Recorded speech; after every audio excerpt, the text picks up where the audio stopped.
Te voy a explicar una cosa que a lo mejor te puede ayudar, a mí me ayuda mucho, en el tema de la comunicación y las emociones. Es decir, imagínate que esto es tu cerebro y lo abrimos para ver qué estructuras queremos en este momento contemplar, ¿vale? Cuando yo abro el cerebro, veo que hay una parte aquí debajo, que es el tronco encefálico, que es la parte que me conecta con la parte más primitiva. Se le llama también el cerebro reptiliano. Después hay otra parte que sería aquí, que es el sistema límbico, que es el que tiene que ver con las emociones, que también se le llama el cerebro mamífero. Y hay otra parte que es el córtex prefrontal, que es esta zona de aquí, que es el que me enlaza con poder hablar de lo que siento, poder escribir, poder crear. Toda esa parte reside aquí.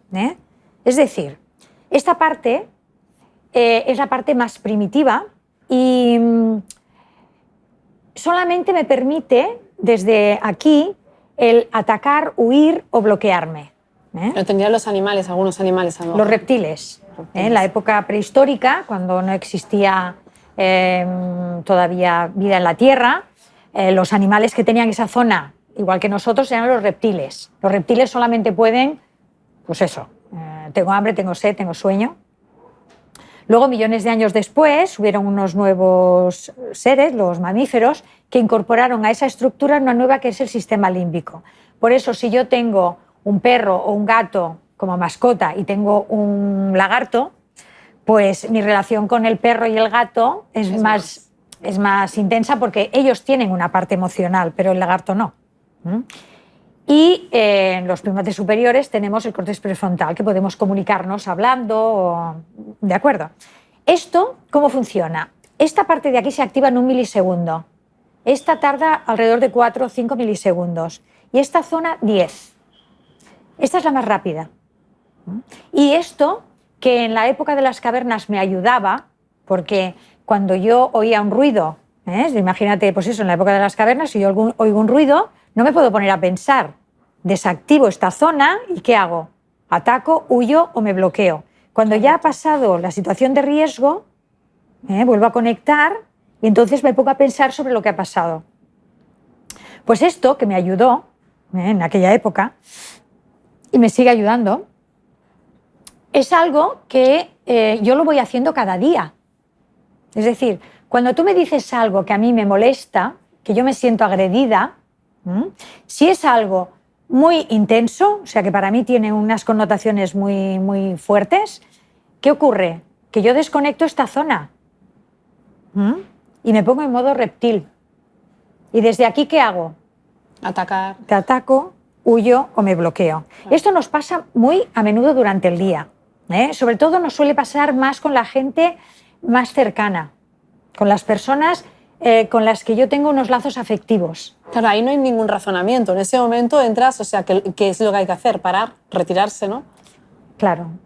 Cuando estoy así, soy capaz de darme cuenta que a lo mejor lo que me estás diciendo es que me estás haciendo una petición de algo.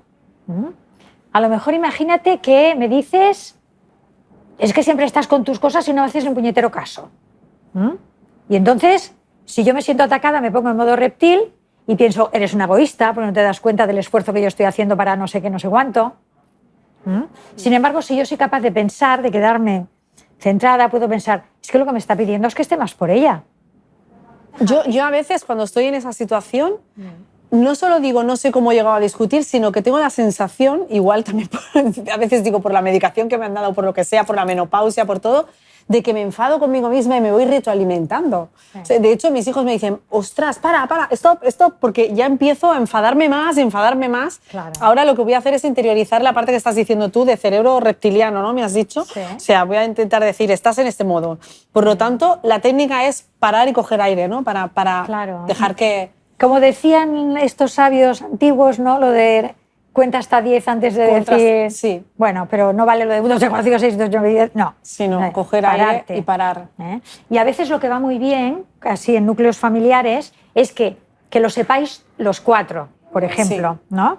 Y entonces, a lo mejor es muy difícil que tú te des cuenta cuando tú te has puesto ya en modo reptil, pero igual alguien de tu entorno que se da cuenta, con el que tienes confianza y que para ti es alguien... Porque a lo mejor, si estoy enfadado con alguien y de repente me dice que te has puesto en modo reptil, todavía me pongo más reptil, ¿no? Pero que haya como este acuerdo, ¿no? De decir, oye, cuando veas que me estoy poniendo en modo reptil, dímelo. Vale, yo hoy cuando llegue a casa diré, el próximo que sea un cuenta. reptil, que levante la mano. Explicaré esto para... Claro, claro. Bueno, pero que es importante eso, ¿no? Que Muy sepamos cómo funciona nuestro cerebro para, por lo menos, ser conscientes, ¿no? De lo que estamos haciendo, de cómo lo estamos haciendo, de por qué lo hacemos. Algo que me has dicho antes, que lo voy a hacer de verdad, porque ahora, explicándomelo así, lo entiendo muchísimo, pero lo importante es poder ponerlo en práctica para que realmente veamos ese beneficio o consigamos esa plenitud o esa felicidad que todos buscamos, ¿no? De alguna manera.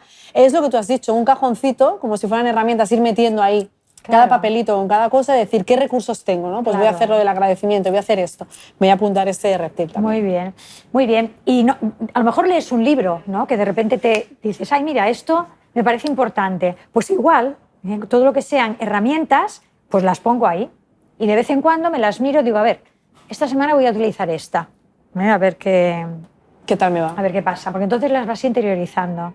Y otra cosa que también me parece interesante es nuestros pensamientos, ¿no? que nos provocan emociones. O sea, el pensamiento, la emoción y la sensación física están unidos. Y un pensamiento, yo suelo poner un ejercicio, el del limón.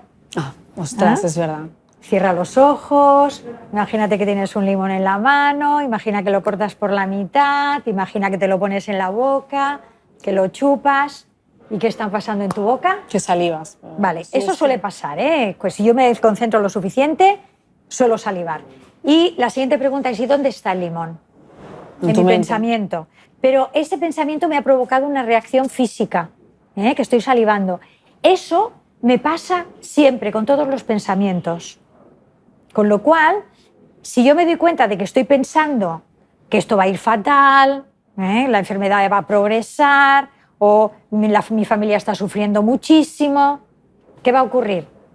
Que me voy a sentir como si estuviera pasando. Exactamente, que mi cuerpo se encoge, me tenso y aparecen esas emociones pues de eso, de miedo, de...